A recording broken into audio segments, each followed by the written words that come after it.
নমুনা বুঝছো তো? হ্যাঁ ছেলে, নমুনা বুঝছো? আমার কি কথা তো আমার কি মাত্র শেষ নেই, শুরু হয় না।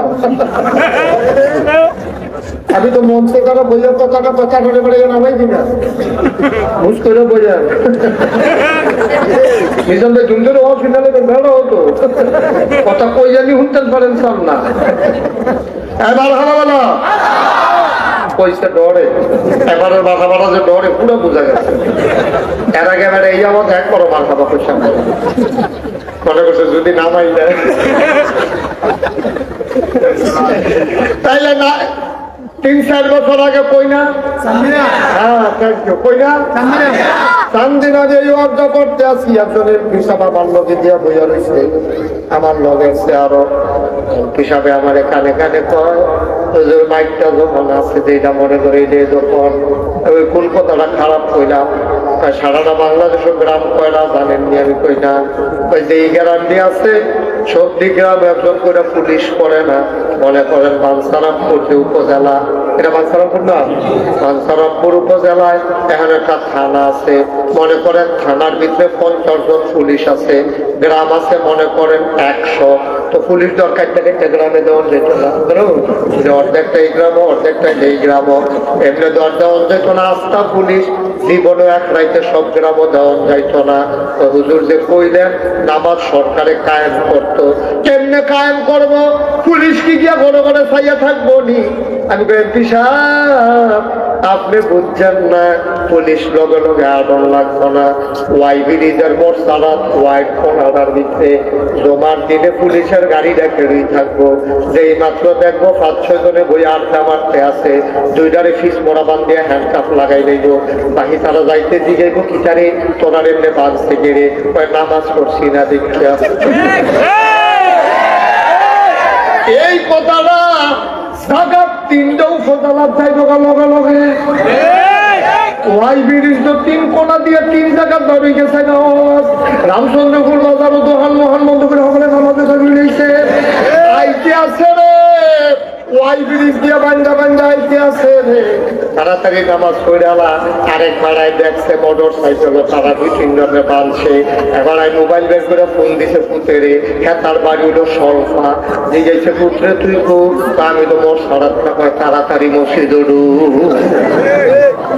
তাড়াতাড়ি মসজিদ উঠু, তাড়াতাড়ি ঢুক, তুই অহন মসজিদ ঢুক যে আইতে আছে। তাই সারা বাংলাদেশে যদি 4টা ডুবাই ঢালাইতে পারো, নামাজের টাইমে সারা বাংলাদেশে যেতে জীবনে নামাজ পড়ে না তে অন্তত মসজিদের বারান্দা দিয়ে আসবো, নাহলে পেশাবখানা দিয়ে বইয়া থাকবো, নাহলে টয়লেটের ভিতরে সিটকারি লাগিয়ে বইয়া থাকবো, তারপরেও তারে রাস্তাতে পাইতা না। এটার নাম ইসলাম, এটার নাম ইসলাম। একবারে সহজ, 2টারে হতাই নেই বাইরে বাইরে নিয়ে জায়গা আজকে না কারবার কারবারটা না আমার জনে জনে গিয়ে পিটন লাগতো না। একদিন খালি 2টারে 2টা খিচ্ছা দিলা, এইটা দিয়ে তো সারা বাংলাদেশ একটা করবো। দেখো তোমরা কেউ কর লাগতো না, পুলিশ হারা দেওয়ার লাগতো না, কর লাগতো না। এটা নামাজ কায়েম করা, সুবহানাল্লাহ বলবেন না? তাহলে আমরা তো হাজার ব্যাপারী জাহাজের খবর দরকার নাই। আপনার বাংলাদেশ পুরো হলে চিন্তা করার লাগতো না। আপনার ঘর তলে আপনি চিন্তা করেন, আপনার তো একটা বউ আছে, আপনার তো 2টা বাচ্চা আছে, এটা নাকি নামাজ পড়ে তা আপনি $10.5 লাখ গবেষণা করেন যেতে আপনার বউয়ের নামাজ পড়ে দিয়ে হলো বলে হুজুর পড়ে না তো পাইছি না তো চান না কেন আপনি চান না কেন? আপনি বিয়া করে সেটা খালি ভাত কাপড় 3টা দিতে সারবো। আরো কারবার আছে না, আপনি নামাজ পড়ে না কেন বউয়ে এটা চাইতে হইব। আজান পড়ছে তাইকো, এটা খেয়াল করতে হবে, তাইকো এইটাও খেয়াল করার লাগবো। আপনি বেড়াইতের মতো মসজিদে গিয়া আরে বাবু রে এবার আসর করতে গেলে একবারে আশা করে বাইতে গিয়ে তুমি মুসল্লি আর নামাজ দেখাইতে জায়গা বলবা। এবার ওখানে আসর করতে গেলে আশা করে বাইতে গিয়ে বউয়ে পড়ে না পড়ে খবর নাই, পুঁতে পড়ে না পড়ে খবর নাই, বরং তুমি আসর করে বাইতে যাও, আইয়া সেটা তারে লইয়া তারপরে যা মাগরিব করো, আবার তাইলে দিয়া আবার তোমার বউরে দিয়া কল যে তোমরাও নামাজটা পড়ো আমিও নামাজটা পড়ে আইতে আছি। এইভাবে আপনাদের মসজিদে বইয়া থাকতে পয়সা না হজরত ওমর এর জামান, সুবহানাল্লাহ পায়। হযরত ওমরের জমানায় ওমর তখন মসজিদে নববীর ইমাম, তিনি হচ্ছেন মসজিদে নববীর ইমাম, অর্ধ পৃথিবীর প্রেসিডেন্ট। আমরা তো কপাল খারাপ, যিনি রাষ্ট্রপ্রধান মুসলমানের দেশে উনি হবে জাতীয় মসজিদের ইমাম। আমরা যারা প্রধান হয় তারা নামাজ বেরিয়ে জীবনটি করতে পারবে আগে তো অত কিছু করি। আমরা দেশের যারা প্রধান হয় তারা হয় বেরিয়ে। তা ইসলামের বিধান হলো যে রাষ্ট্রপ্রধান হবে সে জাতীয় মসজিদের ইমাম হইব। বেরিয়ে ইমামতি তারপরে যখন দেবো কপাল খারাপ। শতকরা 92 জন লোক মুসলমানের দেশে খালি বেরিয়ে ঘুরে ফিরে পড়ে। আমরা এই ঘুরে ফিরে বেরিয়ে পড়ে আর ইমামতি দেখা গেল না। তার রায় দাঁড়ায় দেরি পড়ে এটি নামাজ পড়ে লিখিব। তারা এটি যখন জানাজা করতে হলে ভুল করে লায় আল্লাহ ভাগবানের সময় সাইডবার এই জানাজা দিলে আপনার লুঙ্গি দিতে আধা ঘন্টা লাগাই। আপনি 3 দিনে কখন লাগাইয়া ফুলের কখন লাগাইয়া হয় না? আমিন বলো, জোরে বলো। গভীর মনোযোগের সাথে কথা খেয়াল করতে হবে রে ভাই। তুমি একা একা নামাজ পড়লে তো এটারে নামাজ কায়েম হয় না। তুমি নিজে নিজে মুসল্লি হইয়া বইয়া রইছ, বউয়ের খবর নাই, ফুতের খবর নাই, জিয়ার খবর নাই।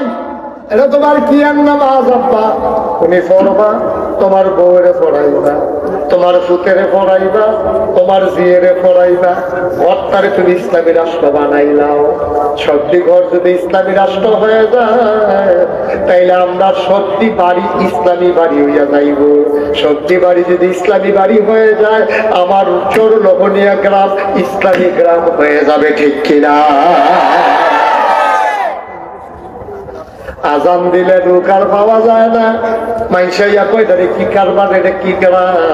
মানুষ যদি বুঝি না ওই মসজিদে গেলে দেখবেন মাশাআল্লাহ যখন নামাজ শেষ হইতে পুরো রাস্তাঘাটে মানুষ আর মানুষ। কেউ গিয়া যখন রুখতে আছে, কেউ গিয়া খেত কোবাইতে আছে, কেউ গিয়া বাইডা লাগাইতে আছে, কেউ গিয়া ফেস লাগাইতে আছে, রৌন লাগাইতে আছে। কি সুন্দর গ্রাম!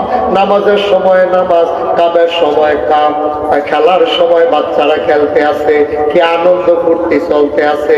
বেরিয়ে চাইটা যায়, কেউ দেখায় না, পর্দা কইরা যায়, দরকার লাগলে যায়। অন্যরার মতো আজাই না, তারা হইছে যাইরা। এইরকম বেরিয়ে এই গ্রামও নাই। তো এনে একটা সেরা গ্রাম হইতো এই হেলফুল ফজুল যখন হইছে। নবীজি হেলফুল ফজুল বানাইছি সমাজের থেকে অনাচার দূর করানোর লাগিয়া। তোমরা যখন হেলফুল ফজুল নাম দিছ, আজকে শপথ নাও মসজিদের ভিতরে 2টা খাতা হইব। একটা থাকবে ইমাম সাহেবের কাছে, আরেকটা থাকবে যুব সমাজের সভাপতির কাছে। যুব সমাজের খাতাটার ভিতরে সবটি যুবকের নাম লেখা থাকবো। 5 ওয়াক্ত নামাজে হাজিরা হইব। ইমাম সাহেবের কাছে মুরব্বীরা খাতাটা থাকবো। ইমাম সাহেব মুরব্বীরার হাজিরা রাখবো। যেইকে ফলাফাইন নামাজও গেছে না সরে তারে খেলার ভিতরে লওয়া হবে না। সেই মুরব্বী নামাজও গেছে না, 700 জন লইয়া ইমাম সাহেব আবার বাজ্যে আধা কেজি মালটা লইয়া আগে খবর লইবে আবার আইসা না কেড়ে খবর পাইছে আবার শরীরটা ভালো না। মসজিদ ফান্ডের কাছে থাকবো।